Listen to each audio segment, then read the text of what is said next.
इस गिद्ध की बातें जो भी सुनता है वो धनवान हो जाता है।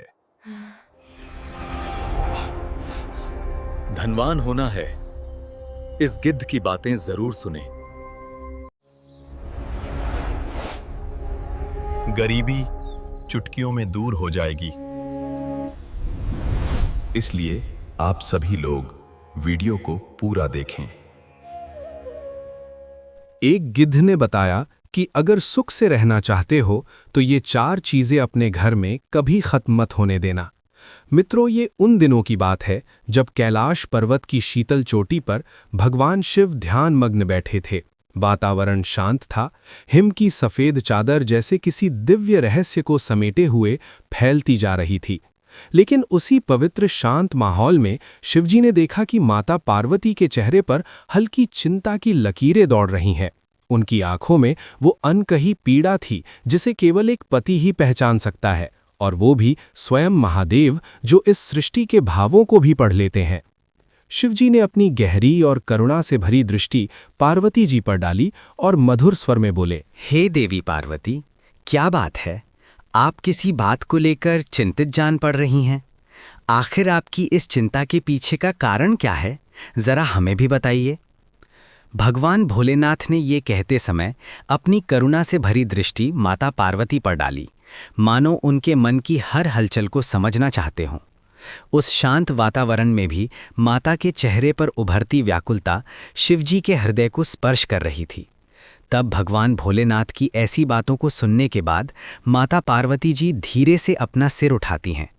उनकी आंखों में हल्की नमी और मन में छिपी चिंता स्पष्ट झलकती है, जैसे वे बहुत देर से किसी बात को हृदय में दबाए बैठी हों। वे गहरी सांस लेकर धीरे संयमित स्वर में कहती हैं, हे प्रभु, आप तो सर्वज्ञ हैं, आपको तो सब पता होता है। अच्छे और बुरे में आप सहज ही परख कर सकते हैं। परंतु हे प्रभु, मनुष्य अपने घर से वे कौन सी चीजें हैं जिनका त्याग कर देता है तो उसके घर पर गरीबी आ जाती है? कौन सी ऐसी वस्तुएं हैं जिनका परित्याग कर देने से मनुष्य निर्धन और दुखी हो जाता है?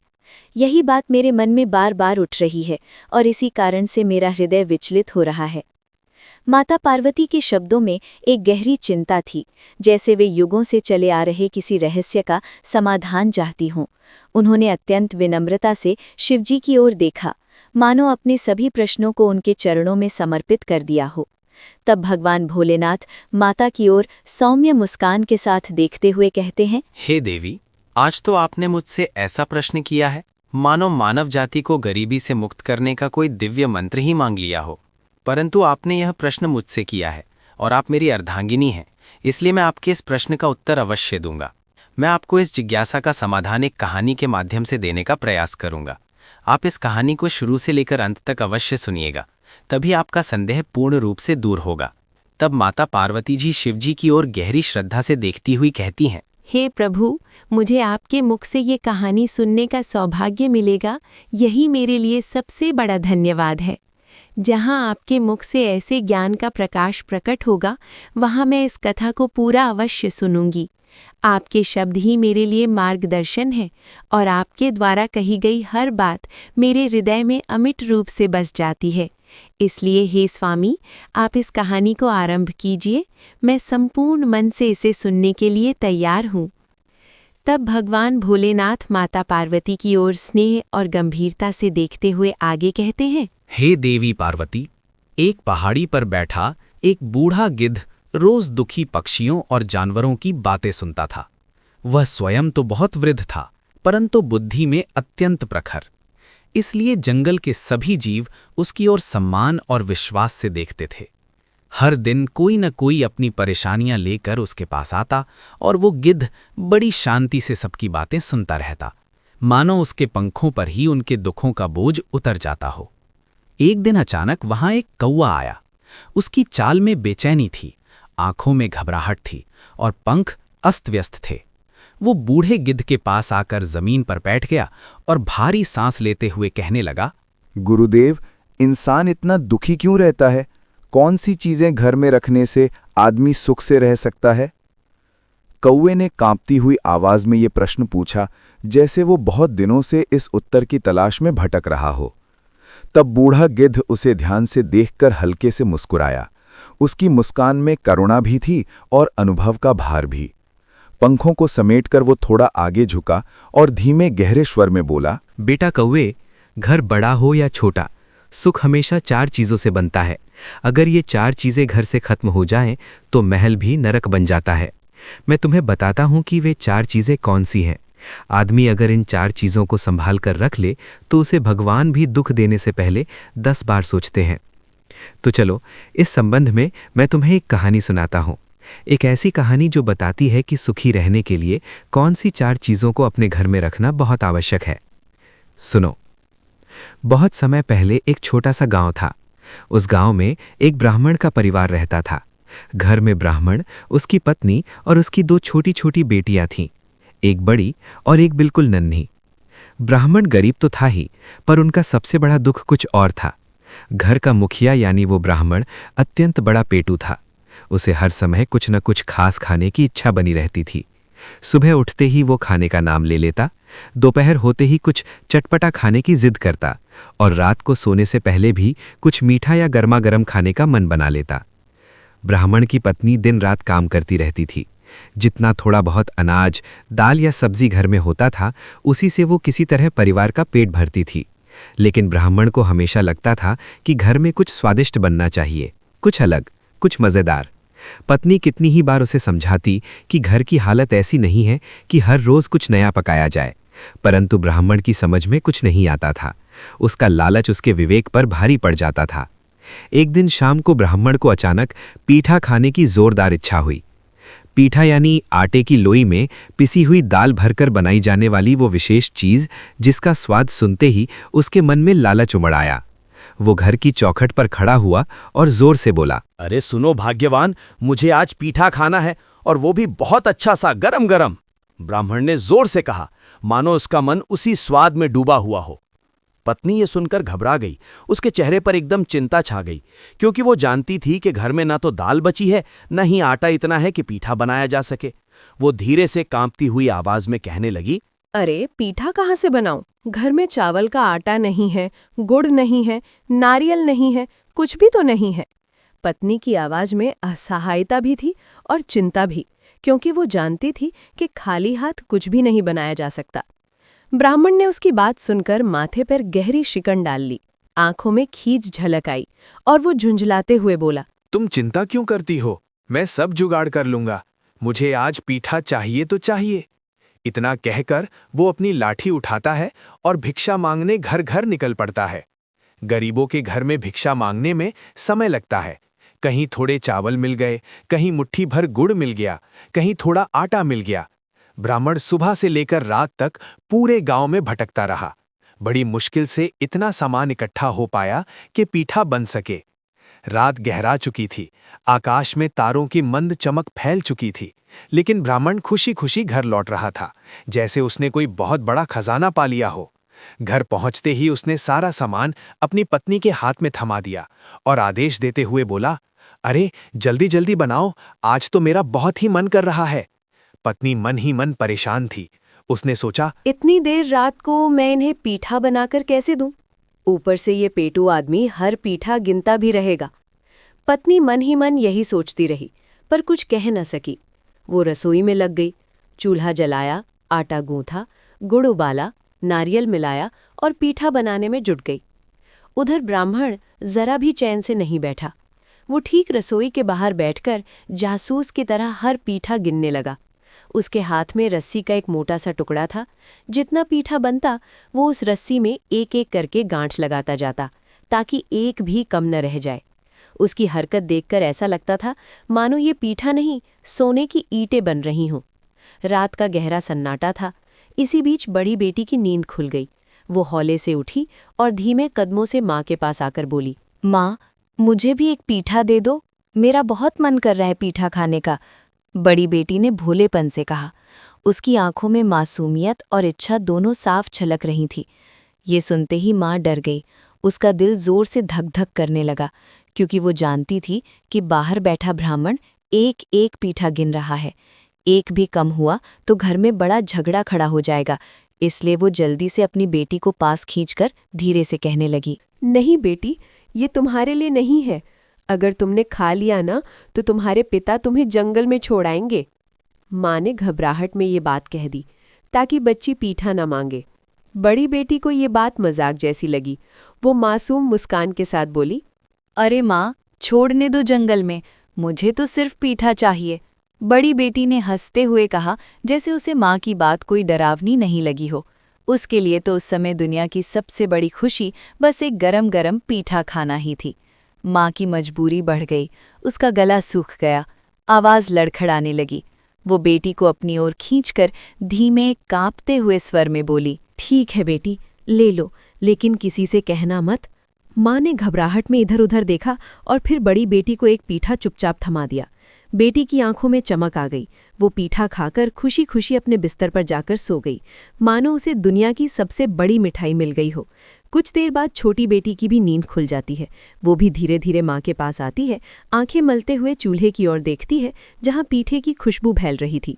वो मासूमियत से माँ का हाथ पकड़कर बोली, मेरे लिए भी एक पीठा दो।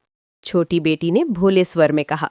उसकी आंखों में वही मासूम लालसा थी जो कुछ देर पहले बड़ी बेटी की आंखों में थी। माँ ये सुनकर फिर डर गई।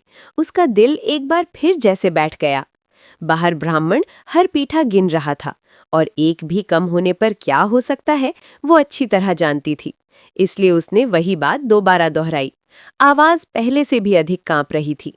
उसने कहा, नहीं बेटी, तुम पीठा खाओगी तो तुम्हारे पिता तुम्हें जंगल में छोड़ आएंगे। माँ ने घबराहट में वही बात दोहरा दी ताकि बच्ची जिद न करे। छोटी बेटी ने ये सुनकर अपनी मासूम आंखें बड़ी बड़ी करके फैलाईं, जैसे उसे पहली बार कोई डरावनी बात सुनने को मिली हो। वो हैरानी और डर के मिश्रण वाले स्वर में बोली, तो छोड़ने दो, मुझे भी पीठा चाहिए। छोटी बेटी ने मासूम जिद में कहा, जैसे उसे जंगल का डर समझ ही ना आया हो। अब माँ क्या करती? उसका मन डर से कांप रहा था, पर दिल दोनों बेटियों के लिए पिघल चुका था। उसने डरते डरते एक पीठा छोटी बेटी को भी दे दिया। छोटी बेटी भी पीठा खाकर चैन से सो गई, जैसे उसे दुनिया की सबसे प्यारी चीज मिल गई हो। माँ जानती थी कि दोनों बच्चियां बहुत छोटी थीं। उन्हें ये समझ नहीं थी कि पीठा खाने से कौन कौन सी मुसीबतें आ सकती हैं, पर वो माँ भी क्या करती। डर, मजबूरी और बेटियों के मासूम चेहरों के बीच उसका दिल टूट चुका था। उधर ब्राह्मण रात भर पीठा गिनता रहा, रस्सी की गांठें कसता रहा। हर बार कोई पीठा बनता, वो अपने अंदाज से उसे गिनता और गांठ लगा देता, मानो कोई बहुमूल्य खजाना सुरक्षित कर रहा हो। जैसे ही सारे पीठे बनकर तैयार हुए, ब्राह्मण ने पूरी रस्सी खोलकर एक एक गांठ की गिनती की। लेकिन गिनती पूरी होते ही उसका चेहरा बदल गया। उसमें 2 पीठे कम निकले। बस फिर क्या था, वो आग बबूला हो उठा। अरे 2 पीठे कहाँ गए? ये जरूर तुमने चोरी छिपे लड़कियों को खिला दिए होंगे। तुम समझती हो ना, ये दोनों लड़कियां एक दिन मेरी जान ले लेंगी। ब्राह्मण क्रोध में कांप रहा था। पत्नी डर से सहम गई। उसका चेहरा पीला पड़ गया, हाथ कांपने लगे और शर्म से उसका सिर झुक गया। दोस्तों, ये एक छोटी सी गलती थी, एक माँ का डर, एक माँ की मजबूरी, जो आगे चलकर इतनी बड़ी घटना बन जाएगी ये उसने सोचा भी नहीं था। रात भर पीठा गिनते गिनते और 2 पीठे कम पाए जाने के बाद ब्राह्मण का क्रोध आसमान छूने लगा। वो वैसे ही पेटू था, ऊपर से गुस्सैल भी। उसे लग रहा था जैसे किसी ने उसकी सबसे बहुमूल्य संपत्ति चुरा ली हो। पत्नी डर के मारे कुछ कह ही नहीं पाई। वो जानती थी कि ये आदमी गुस्से में क्या क्या कर सकता है, इसका अंदाजा किसी को नहीं। धीरे धीरे सुबह होने लगी।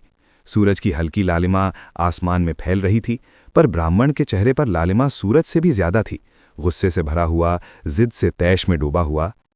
उसे पूरी रात यही बात खाती रही कि उसकी अपनी बेटियों ने उसके पीठों में सेंध मारी है। वो मन ही मन सोचता रहा, अगर अभी नहीं संभाला तो ये लड़कियां आगे जाकर बहुत बड़ी मुसीबत बनेंगी। अगली सुबह वो उठते ही दोनों बेटियों को पास बुलाता है। दोनों बहनें मासूम थीं, खेल कूद में पली बढ़ीं, भोली, निश्चल। उन्हें जरा भी अंदाजा नहीं था कि उनके पिता के मन में कैसी कठोर योजना पनप रही है।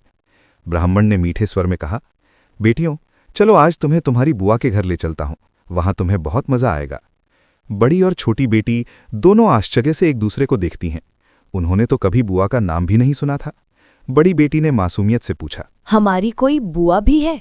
माँ ने तो हमें कभी बताया ही नहीं। बड़ी बेटी ने आश्चर्य भरी आंखों से पूछा, जैसे उसे कोई नया रहस्य पता चल रहा हो। तब ब्राह्मण ने तेज लेकिन बनावटी मीठे स्वर में जवाब दिया, अरे तुम्हें अभी तक नहीं बताया? अब चलो, आज तुम्हें उनके घर घुमाने ले चलता हूं, तैयार हो जाओ, ब्राह्मण ने मीठे स्वर में कहा। दोनों बच्चियां बेहद खुश हो गईं।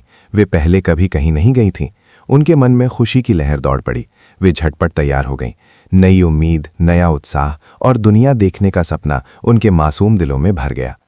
माँ ने जब ये सब सुना तो उसके पैरों तले जमीन खिसक गई। उसके चेहरे का रंग उड़ गया। उसे साफ साफ समझ में आ गया कि कुछ अनर्थ होने वाला है। उसकी आंखों से आंसू टपकने लगे, पर फिर भी वो पति के सामने कुछ कहने की हिम्मत ना जुटा सकी। उसके स्वर गले में ही अटक गए। ब्राह्मण दोनों बेटियों को लेकर घर से निकल पड़ा। रास्ते भर वे खेत खलिहान देखते चलते रहे। दोनों बहनें मासूम मन से सोचती रहीं कि आज एक नया घर देखने को मिलेगा, नई नई बुआ से मिलने का अवसर मिलेगा। उनके दिलों में उत्साह का समंदर उमड़ रहा था। मित्रों, रास्ता लंबा होता गया, लेकिन दोनों बच्चियों को लगा कि शायद बुआ का घर बहुत दूर किसी दूसरे गांव में होगा, इसलिए चलना पड़ रहा है। ब्राह्मण उन्हें गांव-गांव, पगडंडियों, नदियों और खेतों से होते हुए आगे बढ़ाता रहा। सूरज चढ़ता गया, फिर ढलने लगा। दोनों बेटियां थकान और जिज्ञासा से भरकर कभी-कभी पूछतीं, पिताजी, अभी कितना दूर और है बुआ का घर? दोनों बेटियां थककर मासूमियत से एक ही सवाल बार बार पूछती रहीं। उनकी आंखों में उम्मीद की चमक थी, पैरों में थकान उतरती जा रही थी और मन में ये अटूट विश्वास था कि उनके पिता उन्हें सच में किसी नई जगह, किसी नए रिश्तेदार के घर ले जा रहे हैं। ब्राह्मण हर बार वही एक बात कहता, बस बिटिया, थोड़ी ही दूर है, चलो अभी पहुंच जाएंगे। ब्राह्मण हर बार यही कहकर उन्हें आगे बढ़ाता रहा। शाम ढलते ढलते मित्रों वे एक घने जंगल में पहुंच गए। चारों ओर ऊंचे ऊंचे पेड़ खड़े थे, मानो आकाश को छू रहे हों। जंगली आवाजें सुनाई दे रही थीं, कहीं दूर उल्लू की हूट, कहीं पत्तों की सरसराहट, कहीं हवा की सिसकारी। अंधेरा धीरे धीरे पूरे जंगल में फैलता जा रहा था और वातावरण भयावह सा हो गया था। तभी बड़ी बहन ने घबराकर अपने पिता की ओर देखा और मासूम स्वर में कहती है, पिताजी, यहाँ तो कोई घर नहीं दिखता, बुआ का घर कहाँ है? बड़ी बहन ने डर और हैरानी से चारों ओर देखते हुए पूछा। घने जंगल का सन्नाटा उसके दिल की धड़कनें तेज कर रहा था। ब्राह्मण ने तुरंत जवाब देना था ताकि बच्चे शक न करें, इसलिए वो थोड़ा नरम सुर में बोला, बस बिटिया, अब हम लोग बहुत चल चुके हैं, तुम्हें थकान लग रही होगी। वो बड़े पेड़ के नीचे बैठकर थोड़ा सा आराम कर लो, फिर उसके बाद आगे चलेंगे। दोनों बहनें बेहद थकी हुई थीं। पिता की गोद उन्हें सुरक्षित लगती थी, इसलिए वे उसके पास जाकर सिर रखकर लेट गईं। थोड़ी ही देर में उनकी आंखें भारी होने लगीं और वे गहरी नींद में चली गईं। उधर ब्राह्मण का पूरा प्लान उसके दिमाग में साफ साफ तैयार था। वो बस इसी मौके की तलाश में था। जब ये दोनों मासूम बच्चियां गहरी नींद में हो जाएं, तब वो उन्हें यहीं छोड़कर भाग निकले। धीरे धीरे उसने दोनों बच्चियों के सिर अपनी गोद से हटाए और पास ही पड़ी 2 ईंटों को सावधानी से उनके सिर के नीचे सरका दिया, ताकि जब वे जागें तो उन्हें लगे कि वे अब भी पिता की गोद में ही सो रही हैं। इसके बाद उसने अपनी जेब से लाल रंग की एक छोटी सी शीशी निकाली। उसने वो लाल द्रव्य आसपास की जमीन पर छिड़क दिया, ताकि जब लड़कियां जागें तो उन्हें लगे कि कोई जंगली जानवर आया था और उनके पिता को उठा ले गया है। उनकी मासूम समझ पर भरोसा करके वो अपनी नीच योजना पूरी कर रहा था। ये सब करने के बाद ब्राह्मण जल्दी जल्दी कदम बढ़ाता हुआ जंगल से बाहर निकलने लगा। हवा भी जैसे उसकी बदनीयती की गवाही दे रही थी। पेड़ों की सरसराहट उसके झूठ और क्रूरता को उजागर कर रही थी। उसे एक बार भी दया नहीं आई कि ये नन्ही नन्ही बच्चियां अकेली यहाँ कैसे रहेंगी, क्या खाएंगी, कहाँ जाएंगी। थोड़ी देर बाद छोटी बहन की नींद खुली। उसने उबासी लेते हुए आंखें खोलीं और इधर उधर देखा। पिताजी कहीं दिखाई नहीं दिए। फिर उसकी नज़र पास की मिट्टी पर पड़े लाल रंग पर पड़ी। लाल रंग देखकर उसने घबराकर सोचा, अरे, कोई जंगली जानवर पिताजी को उठा ले गया है। छोटी बहन घबराकर चीख उठी और उसने तुरंत अपनी बड़ी बहन को जगाया। बड़ी बहन ने आंखें मलते हुए कहा, नहीं, पिताजी हमें ऐसे थोड़ी छोड़कर जा सकते हैं। पर तभी दोनों ने देखा कि उनके सिर के नीचे ईंटें पड़ी थीं। बड़ी बेटी को तुरंत याद आया, हम तो पिताजी की गोद में सो रही थीं। अगर कोई जानवर उन्हें ले गया होता तो हमारे सिर के नीचे ईंटें कैसे आ जातीं? अब दोनों बहनों को पूरी सच्चाई समझ में आ गई कि उनके पिता ने ही उन्हें धोखे से इस घने जंगल में छोड़ दिया है। दोनों बहनें फूट फूट कर रो पड़ीं। डर, दर्द, असहायता सब मिलकर उनके मन को झकझोर रहे थे। लेकिन तभी छोटी बहन ने खुद को संभालते हुए कहा, दीदी, रोने से कुछ नहीं होगा, हमें समझदारी दिखानी होगी। पहले किसी सुरक्षित जगह रुकते हैं, फिर सुबह होते ही जंगल से बाहर निकलने का रास्ता खोजेंगे। उन्होंने पास ही एक बड़े बरगद की ओट में रात बिताने का निर्णय लिया। बरगद के पेड़ के नीचे रात बिताना 2 छोटी मासूम बच्चियों के लिए बिल्कुल आसान नहीं था। चारों ओर गहरा अंधेरा था। जंगली जानवरों की डरावनी आवाज़ें गूंज रही थीं। कभी दूर भेड़िए की हूक सुनाई देती, कभी पेड़ों की टहनियाँ चरमराती, कभी झाड़ियों में कुछ हिलने से दिल दहल उठता। बड़ी और छोटी बेटी दोनों एक दूसरे का हाथ कसकर पकड़े हुए थीं। उनके मन में सिर्फ एक ही सवाल था, हमारे पिता ने ऐसा क्यों किया? हमने ऐसा क्या किया था? लेकिन सच्चाई यही थी कि उनका अपराध सिर्फ इतना था कि आधी रात को उन्होंने एक एक पीठा खा लिया था। उनकी इतनी सी मासूम इच्छा के बदले उन्हें ऐसे भयानक दंड की कल्पना भी नहीं थी। मित्रों, रात धीरे धीरे बीत रही थी। कभी डर उन्हें जगा देता, कभी ठंड कांपने पर मजबूर कर देती, लेकिन वे जैसे तैसे सुबह तक एक दूसरे से चिपकी रहीं। सुबह की हल्की रोशनी जब जंगल में फैलने लगी और चिड़ियों की चहचहाहट सुनाई दी, तो दोनों के दिलों में थोड़ी सी हिम्मत लौट आई। छोटी बेटी बोली, दीदी, अब हमें घर लौटने की कोशिश करनी चाहिए, ये जगह सुरक्षित नहीं है। दोनों ने दिशा का अंदाजा लगाया और जंगल से बाहर निकलने के लिए चल दी। जंगल बहुत घना था। ऊंचे ऊंचे पेड़ों के बीच से सूरज की किरणें मुश्किल से अंदर पहुंच पा रही थीं। कभी जमीन पर जंगली बेलें उनके पैरों में उलझ जातीं, कभी बड़े पत्थर रास्ता रोक लेते, पर दोनों बहनें हिम्मत करके आगे बढ़ती रहीं। चलते चलते दोपहर होने लगी, सूरज तेज हो गया था। तभी अचानक उनकी नज़र दूर एक खुली जगह में कुछ चमकती आकृतियों पर पड़ी। वे कुछ सुंदर दिव्य सी युवतियां थीं जो किसी विशेष प्रकार की पूजा कर रही थीं। उनके वस्त्र चमक रहे थे, उनके शरीर से हल्की हल्की दिव्य आभा झलक रही थी।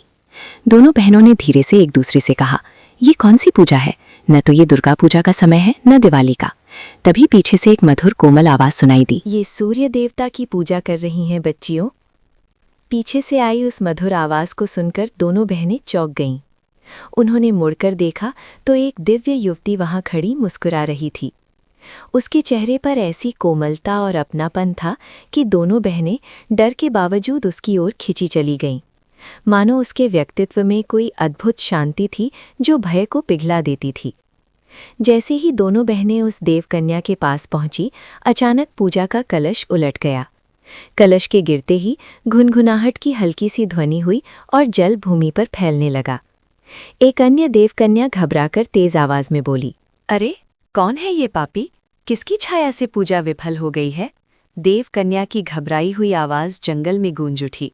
ये शब्द सुनते ही दोनों बच्चियों के पैरों तले जमीन खिसक गई। वे डर के मारे कांपने लगी। उनकी छोटी छोटी हथेलियां पसीने से भीग गईं। दिल धड़कता ही जा रहा था। आंखों में आंसू भर आए और दोनों बहनें रुंधे गले से बोली, हम पापी नहीं हैं। हमारे पिता हमें कल रात जंगल में छोड़कर चले गए। हम बहुत देर से जंगल में भटक रहे हैं। हमें नहीं पता था कि यहाँ पूजा हो रही है। कृपया हमें माफ़ कर दीजिए। दोनों बच्चियों की आवाज़ में इतना दर्द, इतना भय और इतनी असहायता थी कि देवकन्याओं के दिव्य हृदय भी पिघल गए। उनकी आंखों में करुणा उतर आई। एक देवकन्या आगे बढ़ी और कोमल स्वर में बोली, डरो नहीं बच्चियों, हम तुम्हें आश्रय देते हैं। पहले सामने वाले तालाब में स्नान कर लो, फिर हमारे साथ सूर्यदेव की पूजा करो। इससे तुम्हारा कष्ट दूर हो जाएगा। मित्रों, दोनों बहनें हिम्मत करती हुई तालाब की ओर गईं, लेकिन जैसे ही उन्होंने पानी में पैर रखा, अचानक पूरा तालाब का पानी पल भर में गायब हो गया। मानो किसी ने पूरा तालाब एक ही घूंट में पी लिया हो। पानी की जगह सूखी मिट्टी दिखने लगी। दोनों बच्चियां घबरा गईं। वे तुरंत वापस देवकन्याओं के पास आईं और सारी बात घबराहट में बता दी। देवकन्याएं मुस्कुराईं, जैसे उन्हें पहले से पता हो कि ऐसा होने वाला है। उनमें से एक ने दूब की घास से एक छोटी सी अंगूठी बनाई और बच्चियों को देते हुए बोली, तुम इसे तालाब में फेंक देना, फिर वो तालाब पानी से भर जाएगा और तुम्हें कोई दिक्कत नहीं होगी। देवकन्या की मीठी आवाज ने बच्चियों के मन में भरोसा भर दिया। दोनों बहनें फिर से तालाब की ओर लौटी। उन्होंने धूप की अंगूठी तालाब में फेंकी ही थी कि पल भर में चमत्कार हो गया। कुछ ही क्षणों में सूखा तालाब लबालब पानी से भर गया, मानो स्वयं प्रकृति ने बच्चियों पर कृपा बरसा दी हो। दोनों ने स्नान किया और पूजा स्थल पर वापस लौट आईं। वहां बैठकर उन्होंने देवकन्याओं के साथ सूर्यदेव की विधिपूर्वक पूजा की। पूजा के अंत में देवकन्याएं बोलीं, हे बच्चियों, सूर्यदेव सच्चे मन की पुकार अवश्य सुनते हैं। तुम मन से जो चाहो वर मांग सकती हो। मित्रों, दोनों बहनों ने हाथ जोड़कर सूर्यदेव के समक्ष झुकते हुए अपनी मनोकामनाएं व्यक्त की। देव कन्याओं के आशीर्वाद और सूर्यदेव की पूजा का प्रभाव उनके हृदय पर उतरने लगा था। जो भय पिछली रात मन को चीर रहा था वो अब धीरे धीरे मिट रहा था। उनके मन में विश्वास जाग चुका था कि कोई दिव्य शक्ति अवश्य उन्हें सुरक्षित घर पहुंचा देगी। सूर्यदेव का प्रसाद और पूजा का कलश उनकी गोद में था और दिल में आशा का दीपक उजाला फैला रहा था। वे धीरे धीरे जंगल से बाहर निकलने लगी। रास्ता लंबा था पर अब उनके कदम डगमगा नहीं रहे थे। उनकी चाल में दृढ़ता थी, आंखों में उम्मीद की चमक। कुछ दूर चलने के बाद उन्हें एक छोटा सा तालाब दिखाई दिया जिसके किनारे हरे भरे पौधों पर कर्मी साग, एक तरह की पत्तेदार सब्जी उगी हुई थी। दोनों बहनों को भूख बहुत लगी थी। साग देखकर उनके मन में इच्छा हुई कि थोड़ा सा तोड़ लें और घर ले जाएं। वे तालाब के पास पहुंची ही थीं कि अचानक एक चमकदार चीज बड़ी बहन के पांव से टकराई। दीदी देखो, छोटी बहन ने चिल्लाकर कहा। बड़ी बहन के पांव में एक सोने का सिर उलझा हुआ था।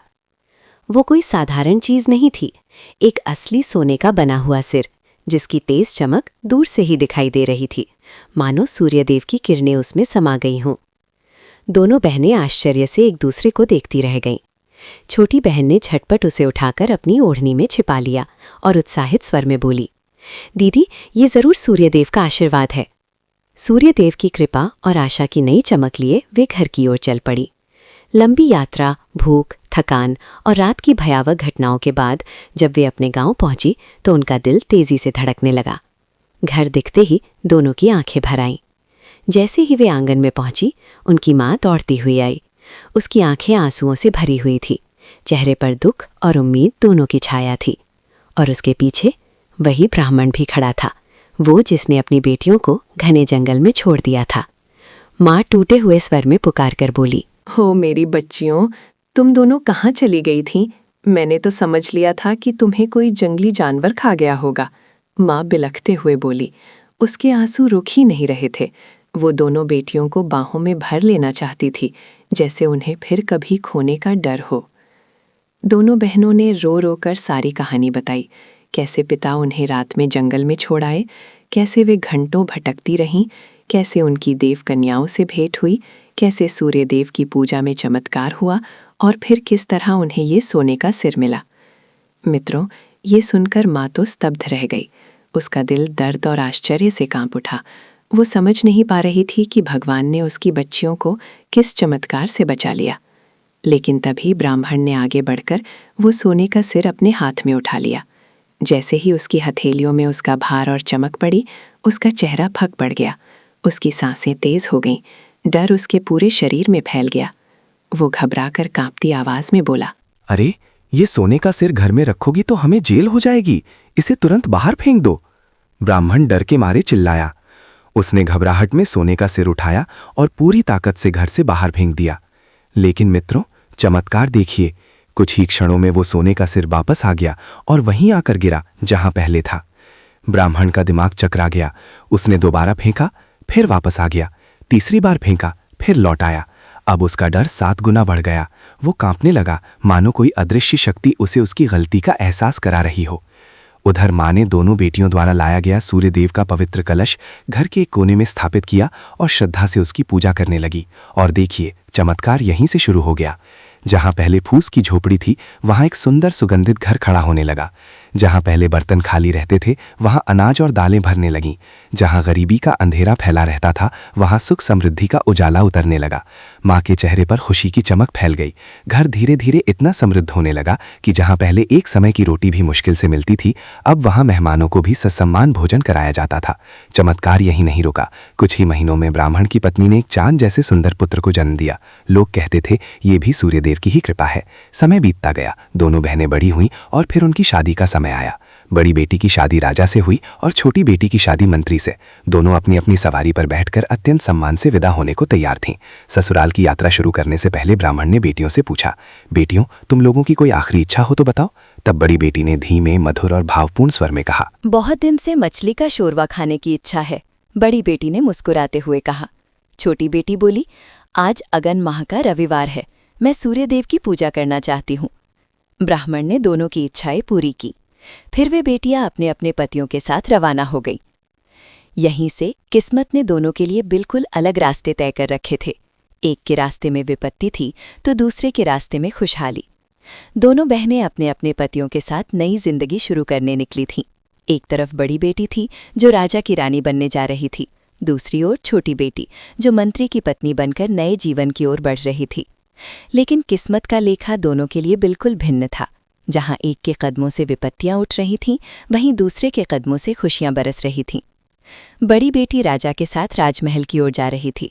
हाथी, घोड़े, सिपाही, बाजे गाजे, पूरा राजसी जुलूस उसके स्वागत में आगे बढ़ रहा था। लेकिन जैसे ही उनका जुलूस गांवों से गुजरना शुरू हुआ, अजीब अजीब घटनाएं होने लगीं। कहीं अचानक महामारी फैल गई, कहीं लोगों के घरों में आग लग गई, कहीं पशु एक एक कर मरने लगे, कहीं चोर डाकू अचानक गांव पर टूट पड़े। लोग घबराकर अपने रास्ते बदलने लगे। चारों ओर अफरा तफरी मचने लगी। सब कहते, अरे ये कौन सी अशुभ स्त्री आ रही है, जहां जाती है वहां बुरा ही होता है। लोगों की ऐसी बातें सुनकर राजा के मन में भी संदेह की हल्की लहर उठी, पर वो कुछ बोला नहीं। जब बड़ी बेटी महल पहुंची तो राजा की माँ सोने की चौकी और सोने की डलिया लेकर उसके स्वागत के लिए आई। ये एक रानी का राजसी स्वागत था। लेकिन जैसे ही बड़ी बेटी ने सोने की चौकी पर पैर रखा, चमत्कार नहीं, दुर्भाग्य घटा। वो चौकी अचानक लोहे में बदल गई। सबके चेहरे पर दहशत छा गई।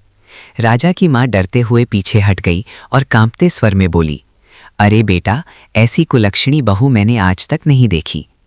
फिर बड़ी बेटी के सिर पर सोने की डलिया छुई गई, लेकिन वही डलिया भी पल भर में लोहे में बदल गई। अब तो पूरा महल फुसफुसाने लगा, नई रानी कुलक्षणी है, ये महल का नाश कर देगी। राजा के मन में बेचैनी बढ़ती गई। महल के घोड़े मरने लगे, हाथी बीमार पड़ने लगे, राज्य में महामारी फैलने लगी। लोगों की बातें अब राजा के हृदय में उतरने लगी थीं। उधर दूसरी ओर छोटी बेटी मंत्री के साथ अपने नए घर की ओर जा रही थी और उसके मार्ग में बिल्कुल विपरीत दृश्य दिखाई दे रहे थे।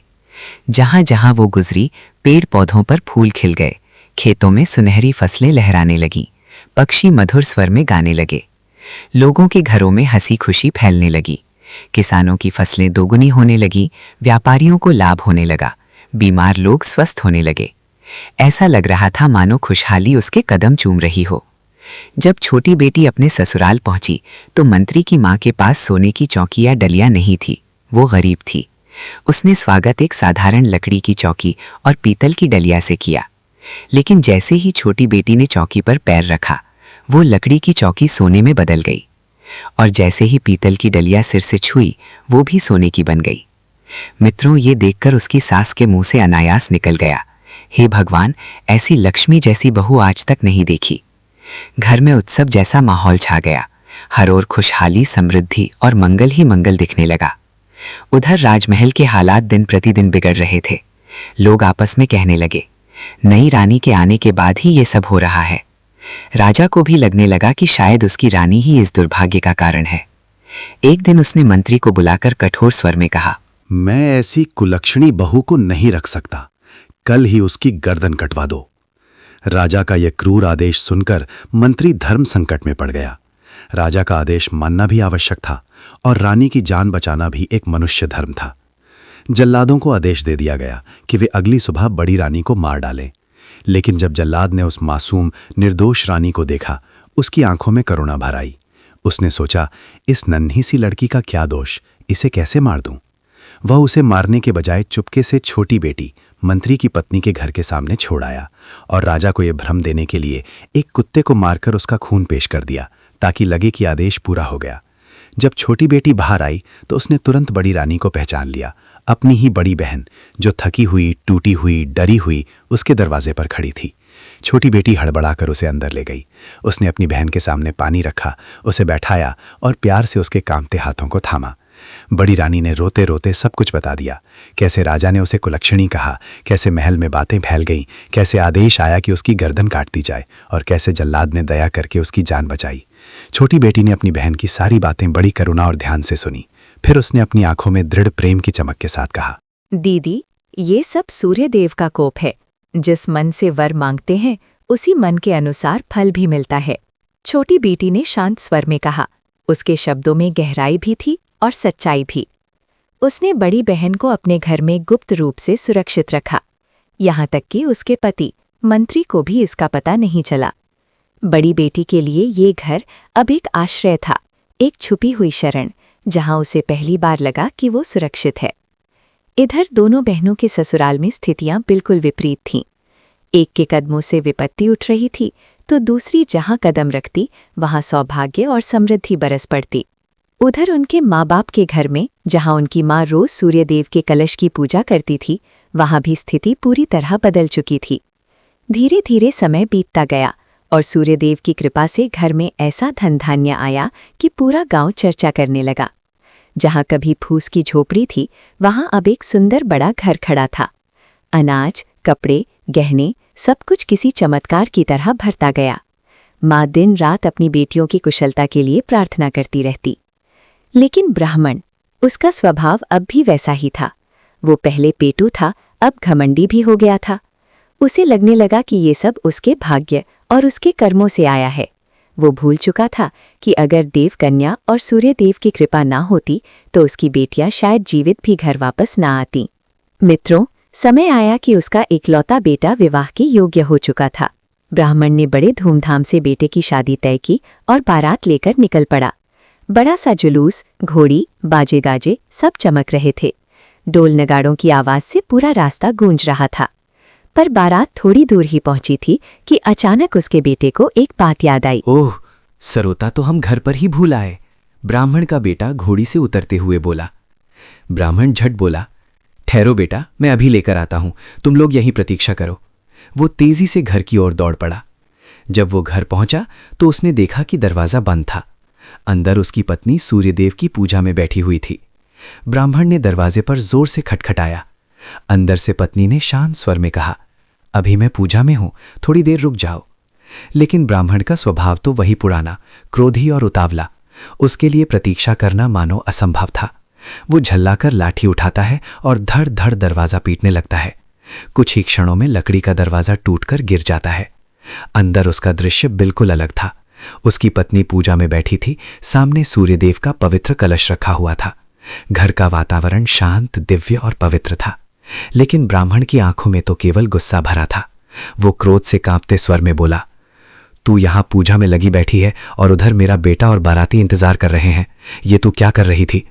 इतना कहकर उसने आवेश में आकर लाठी उठाई और ठक ठक ठक करते हुए सीधे सूर्यदेव के कलश पर दे मारी।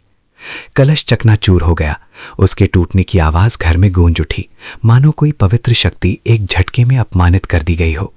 तुरंत घर में एक अजीब सी हवा चलने लगी, जैसे कोई अदृश्य देव शक्ति उस स्थान से उठकर चली गई हो। सूर्यदेव की उपस्थिति, उनका आशीर्वाद, सब जैसे उसी क्षण विदा हो गया। ब्राह्मण की पत्नी वहीं बैठी बैठी फूट फूट कर रोने लगी।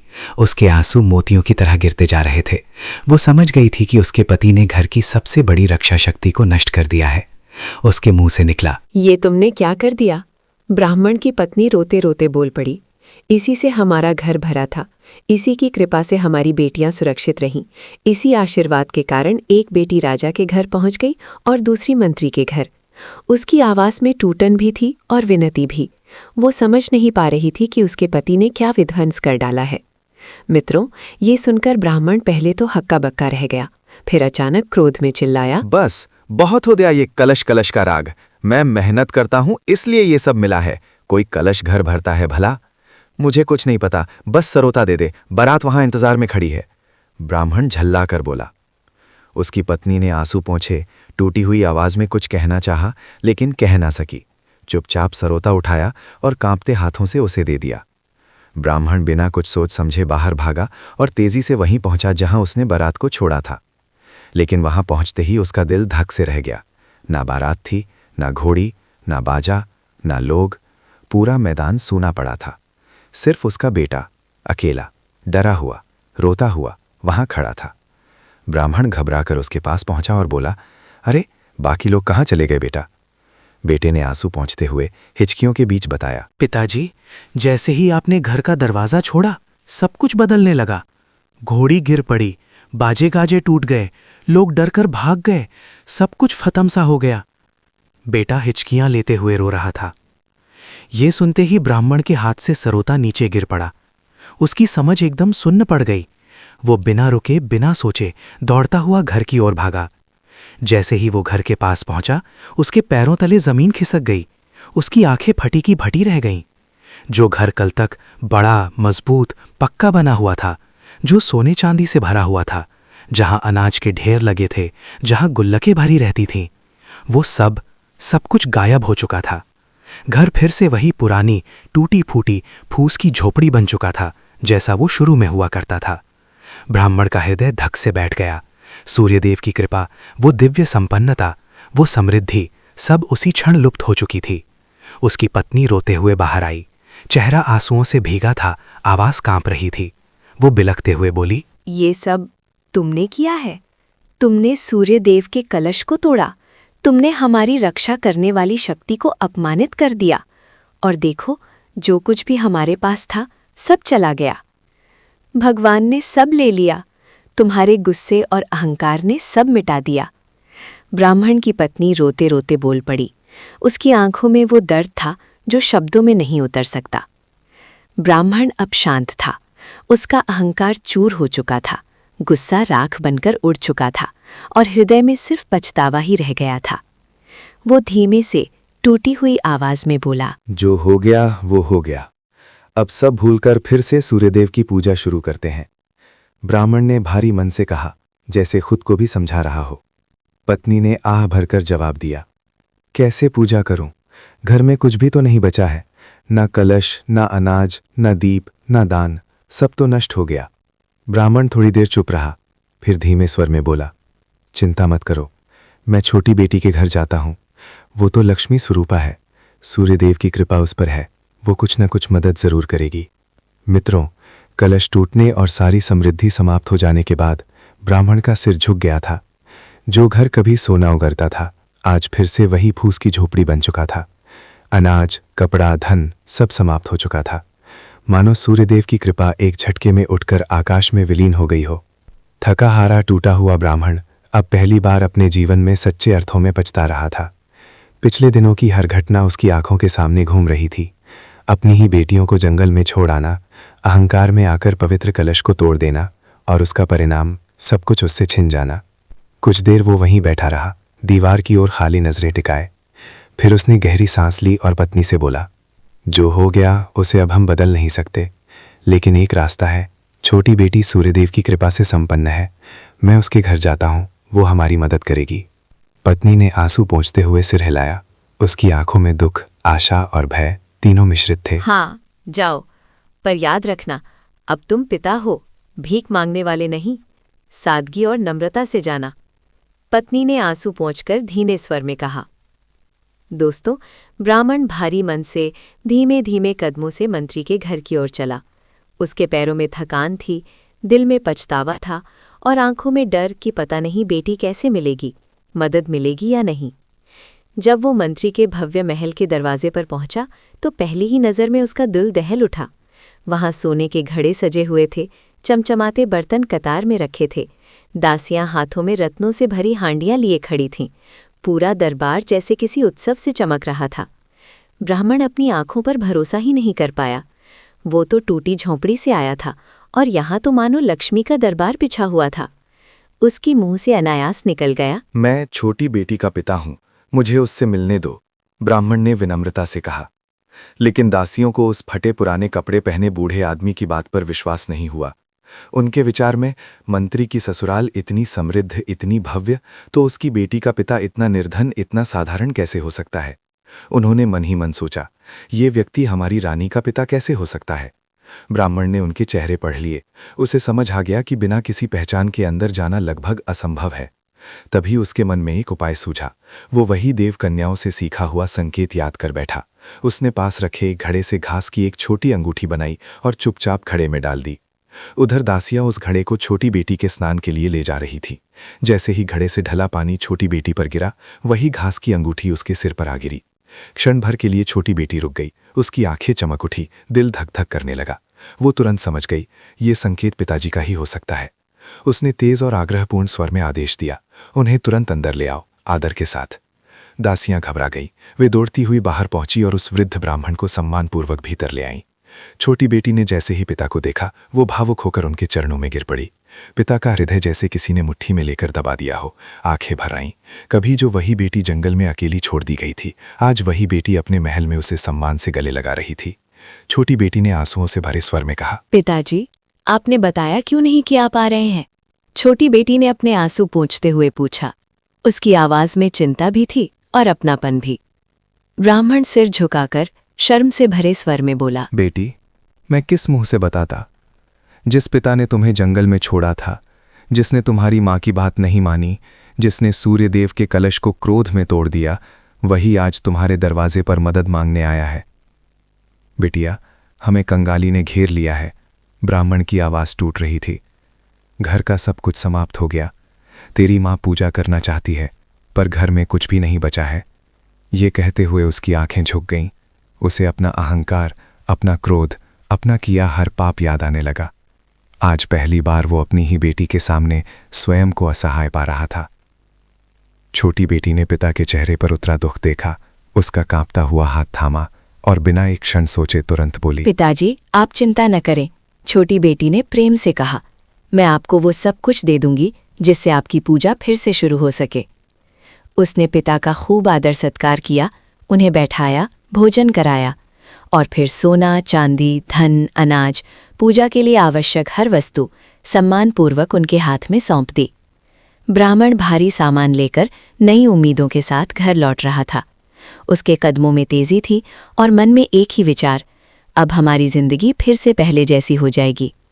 लेकिन जैसे ही वो जंगल के पास पहुंचा, अचानक डाकुओं का एक दल उसके सामने आ गया। वे गुर्राए, ए बूढ़े, क्या लेकर जा रहा है? उन्होंने उसे पकड़ लिया, उसका सारा सामान लूट लिया, यहाँ तक कि कपड़े भी फाड़ डाले और उसे बिल्कुल खाली हाथ छोड़कर भाग गए। बेचारा ब्राह्मण किसी तरह सहारा लेता हुआ थका हारा, शर्मिंदा और टूटे मन से धीरे धीरे घर पहुंचा। उसकी पत्नी उसे देखकर घबरा गई। कपड़े फटे हुए, शरीर पर चोट के निशान और हाथ एकदम खाली। वो कांपते स्वर में बोली, क्या हुआ? बेटी ने कुछ दिया कि नहीं? ब्राह्मण ने आंसू रोकते हुए गहरी पीड़ा भरी आवाज में कहा, दिया तो था, पर डाकुओं ने रास्ते में सब कुछ लूट लिया। ब्राह्मण किसी तरह शब्द निकाल पाया। उसकी आवाज टूटी हुई थी, आंखें नम थीं और शरीर कांप रहा था। ये सुनकर पत्नी वहीं जमीन पर दुख से बैठ गई। उसके चेहरे पर फिर से वही भय, वही चिंता उतर आई जो कभी गरीबी के दिनों में रहती थी। कुछ क्षणों तक वो कुछ बोल न पाई, बस खाली नजरें जमीन पर टिकी रहीं। फिर उसने धीरे धीरे अपने आंसू पोंछे, खड़ी हुई और दृढ़ लेकिन कांपते स्वर में बोली, इतनी दूर आप अकेले गए थे, लेकिन अब मैं जाऊंगी। ब्राह्मण की पत्नी ने दृढ़ स्वर में कहा, मैं एक माँ हूँ, मेरी बेटी मुझे खाली हाथ नहीं लौटाएगी। वो थके हुए कदमों से पर मन में माँ की शक्ति लिए छोटी बेटी के घर पहुंची। छोटी बेटी ने जैसे ही माँ को देखा, वो दौड़कर आई और माँ के पैर छू लिए। माँ की आंखों से आंसू बह निकले। वो रोते हुए बोली, बिटिया, हमारा सब कुछ खत्म हो गया है। मैं पूजा करना चाहती हूँ, पर घर में पूजा की सामग्री भी नहीं है। छोटी बेटी ने माँ का हाथ पकड़कर प्यार से उठाया और मुस्कुरा कर बोली, माँ, तुम आज यहीं सूर्यदेव की पूजा करो। यही उपाय है, यही वरदान तुम्हारी पूरी जिंदगी बदल देगा। माँ मान गई। छोटी बेटी ने बड़ी बहन को भी बुलाया और कहा, दीदी, तुम भी उपवास रखो, सच्चे मन से पूजा करो। तीनों, माँ, बड़ी बेटी और छोटी बेटी, मिलकर सूर्यदेव की पूजा करने बैठीं। दिन रविवार था, सूर्यदेव का पवित्र दिन। पूजा के अंत में दोनों से वर मांगने को कहा गया। माँ ने श्रद्धा से कहा, हे देव, मेरा घर पहले जैसा हो जाए, समृद्धि वापस लौट आए। बड़ी बेटी ने आंखें बंद करके मन की पीड़ा व्यक्त की, हे देव, मेरा घर, मेरा वैभव, मेरा पति, सब मुझे वापस मिल जाए। मित्रों, पूजा समाप्त होते ही चमत्कार होने लगे। बड़ी बेटी के जीवन में फिर से खुशहाली लौट आई। राजा का मन बदल गया और वो उसे वापस लेने स्वयं आ पहुंचा। उधर जब माँ घर लौटी तो देखा कि उनका टूटा फूटा घर फिर से पहले जैसा सुंदर, बड़ा और संपन्न हो चुका था। अनाज, धन, वैभव सब अपने स्थान पर था। सब कुछ सामान्य नहीं, बल्कि पहले से भी अधिक शुभ हो चुका था। बड़ी बेटी अपने राजा के साथ फिर से सुखपूर्वक राजमहल में रहने लगी। छोटी बेटी तो पहले ही सौभाग्य और समृद्धि की प्रतीक बन चुकी थी। ब्राह्मण और उसकी पत्नी भी सूर्यदेव की कृपा से पहले की तरह सम्मान, सुख और संतोष के साथ जीवन व्यतीत करने लगे। अब भगवान भोलेनाथ कहते हैं कि हे देवी पार्वती, ये कथा मनुष्य को वह ज्ञान देती है जो उसके घर की नींव को मजबूत बनाए रखता है। सुनो और मन में धारण करो। महादेव कहने लगे, हे देवी, ये संसार कहानियों और सीखों से ही संचालित होता है। मनुष्य सुख चाहता है, पर उसे ये नहीं पता कि सुख केवल धन से नहीं आता, उसके घर में मौजूद 4 अदृश्य शक्तियों से आता है। पहली शक्ति है प्यार और सम्मान। शिव बोले, देवी, घर में कपड़े पुराने हो जाएं, दीवारों पर पेंट उतर जाए, बर्तन टूटे हों, कोई बात नहीं, पर यदि घर का प्यार कम पड़ जाए, यदि पति पत्नी एक दूसरे से अपमानजनक स्वर में बात करें, यदि बच्चे डर में पलें और बुजुर्गों को ताना मिले, तो वह घर घर नहीं, बोझ बन जाता है। जहाँ प्रेम है, वहाँ निर्धनता भी भारी नहीं लगती। शिव आगे बोले, हे पार्वती, अपमानजनक शब्दों में ऐसी अग्नि होती है जो घर का सुख भस्म कर देती है। मनुष्य को सीखना चाहिए कि गुस्से में भी शब्द संयमित हों। कोई भी घर झगड़े से नहीं, सम्मान से सुरक्षित रहता है। फिर शिव ने दूसरी शक्ति बताई, बड़ों का आशीर्वाद और दुआएं।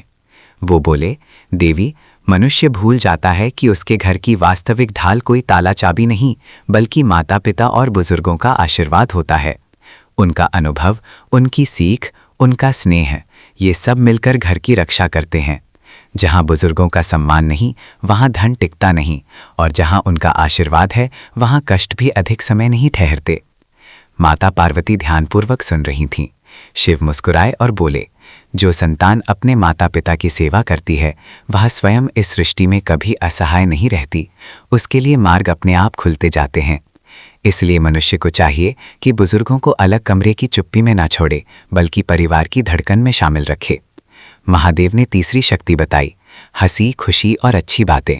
वे बोले, देवी, जिस घर से हंसी चली जाती है, वहाँ रोग, तनाव और झगड़े अपना डेरा जमा लेते हैं।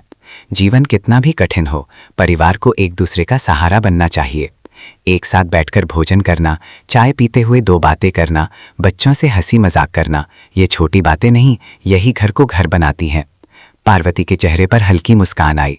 शिव बोले, घर में यदि केवल शिकायतें हों, रोना हो और ताने हों, तो बच्चा भी घर के बाहर सुकून ढूंढने लगता है। जहाँ हंसी है, वहाँ चिंता भी खुद को छोटा समझने लगती है। अब महादेव चौथी शक्ति बताने वाले थे, ज्ञान और सीखने की आदत। वे बोले, देवी, जो घर सीखना बंद कर देता है, वहाँ तरक्की रुक जाती है। ज्ञान का अर्थ केवल शास्त्र नहीं, धर्म, नीति, सही गलत का विवेक, पैसे का सदुपयोग, संस्कार, कहानियाँ, प्रेरणा, ये सब ज्ञान है। जब मनुष्य प्रतिदिन कुछ नया सीखता है, तो उसका परिवार अंधकार से दूर रहता है। शिव ने अंत में कहा, हे देवी, इन 4 शक्तियों को जो घर संभाल लेता है, वह कभी खाली नहीं रहता। कमाई भले कम हो, पर मन अमीर रहता है। जीवन बोझ नहीं, भगवान का प्रसाद बन जाता है। भगवान शिव माता पार्वती की ओर देख मुस्कुराए और बोले, हे देवी, यही 4 गुण हैं जो किसी भी घर को स्वर्ग बना देते हैं। जब मनुष्य इन्हें खो देता है, तभी उसके जीवन में दुख घर कर जाते हैं। पार्वती बोली, नाथ, क्या ये गुण सच में इतना बड़ा परिवर्तन ला सकते हैं? शिव बोले, देवी, मनुष्य धन को सुख समझ लेता है, पर धन कभी स्थायी नहीं होता। सुख का आधार इन अदृश्य स्तंभों पर टिका है। यदि ये चारों समाप्त हो जाएं, तो अनाज भरे खलिहान भी खाली लगते हैं, और यदि ये चारों बने रहें, तो मिट्टी की झोपड़ी भी वैकुंठ जैसी प्रतीत होती है। शिव ने धीरे से समझाते हुए कहा, पहली सीख ये है कि घर में प्यार और सम्मान बना रहना चाहिए। अगर घर का वातावरण कठोर और कटु हो जाए, तो मनुष्य अपने ही घर में कैदी जैसा महसूस करता है। जो वाणी मरहम बन सकती है, उसी वाणी से मनुष्य छुरा भी चला देता है। इसलिए देवी, मनुष्य को वाणी पर संयम रखना आवश्यक है।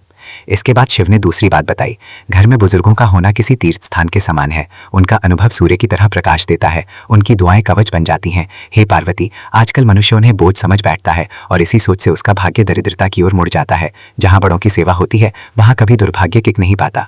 माता पार्वती मनन कर रही थी। शिव ने तीसरी बात आगे कही, जिस घर में हंसी और प्रसन्नता रहती है, वहाँ रोग, निराशा और कलह टिक नहीं सकती। देवी, मनुष्य के जीवन में कष्ट तो आते रहेंगे, पर यदि परिवार एक दूसरे का हाथ थामे रहे, तो पर्वत जैसे दुख भी तिनके जैसे हल्के लगते हैं। लेकिन यदि हंसी घर छोड़ दे, तो छोटी सी परेशानी भी बोझ बन जाती है।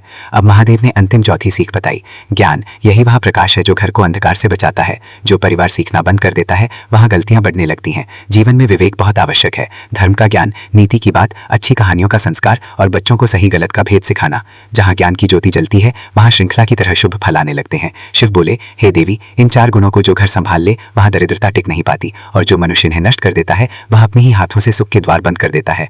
माता पार्वती बोली, नाथ, ये कथा तो मन का अंधकार मिटा देती है। शिव ने उत्तर दिया, देवी, यही कथा मनुष्य के जीवन की दिशा बदल सकती है। यदि मनुष्य अपने घर में प्यार, बड़ों का आशीर्वाद, हंसी और प्रसन्नता और ज्ञान की ज्योति कभी समाप्त न होने दे, तो उसका जीवन स्वयं सूर्यदेव के समान प्रकाशमान हो उठता है। हे पार्वती, इन 4 गुणों को जो घर संभाल ले, वो घर नहीं, स्वयं स्वर्ग होता है। मित्रों, यदि कहानी ने आपका मन छू लिया हो, तो इस दिव्य ज्ञान को और लोगों तक पहुंचाने के लिए वीडियो को लाइक कीजिए, हमारे चैनल को सब्सक्राइब कीजिए और बेल आइकन दबाकर भक्ति और ज्ञान की हर नई कथा सबसे पहले पाइए। हम फिर मिलेंगे एक और दिव्य कहानी के साथ। जय शिव शंकर, हर हर महादेव।